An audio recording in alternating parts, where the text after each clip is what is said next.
Do you have demographic information on Crown Heights? And again, I can check these figures for you. I can look it up specifically. The Hasidim comprise only 10% of the population of the neighborhood of Crown Heights. The Crown Heights conflict has been brewing on and off for 20 years now, since the Hasidim developed some serious numbers and some strength in Crown Heights, and since the African American and the Caribbean American communities came to make up the dominant culture in Crown Heights. Very important to remember. Bias, those things which are expressed as bias, those things which we at the Human Rights Commission could consider to be bias, really does have the same trappings of bias, which is complaints based on a characteristic, not on knowledge of a specific person. Lots of people out on the sidewalk, talking, playing, drinking beer, whatever, be in that type of neighborhood. A car driven by a Hasidic individual was hit by another car and went up onto the pavement. The driver, seeing that he was definitely going to hit someone, deliberately stared at the building so as to avoid the people. Obviously, for the most part, he was successful. Regrettably, one child was killed and another child was wounded. Everybody knew it was the Rebbe. The Grand Rebbe comes charging through the neighborhood at 70 miles an hour. They are afraid of the Satmars. These Lubavitch people are such enigmatic people, such an interesting combination of simplicity and sophistication.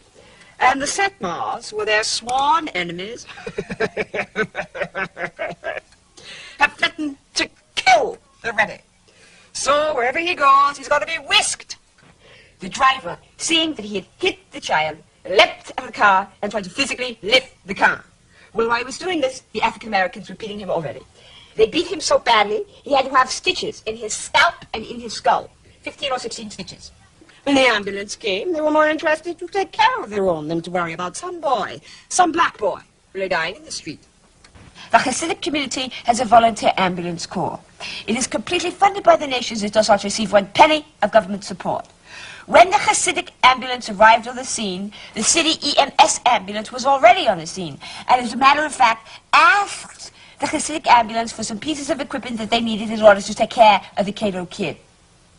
There were also 2 or 3 police cars on the scene. The police saw the potential for violence and saw that the Hasidic passengers were afraid for their lives. So the Hasidic ambulance took the Hasidic passengers away at the behest of the police.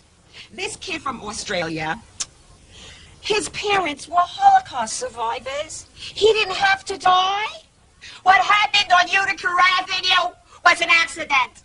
Jewish people do not drive vans into 7-year-old boys. You want to know something? Black people don't drive vans into 7-year-old boys. Hispanic people don't drive vans into 7-year-old boys. It's just not fun. People like Jeffrey Dahmer, maybe they do it. But average citizens do not go out and try to deliberately kill 7-year-old boys. It was an accident. You know, they say that the Eskimos have 70 words for snow. We probably have 70 different kinds of bias, racism, prejudice, and discrimination, but we are not of the mindset to be clear about it. And so I think we have sort of lousy language on the subject, which is in part reflective of our unwillingness to deal with it honestly and to sort it out. I think we have very, very bad language.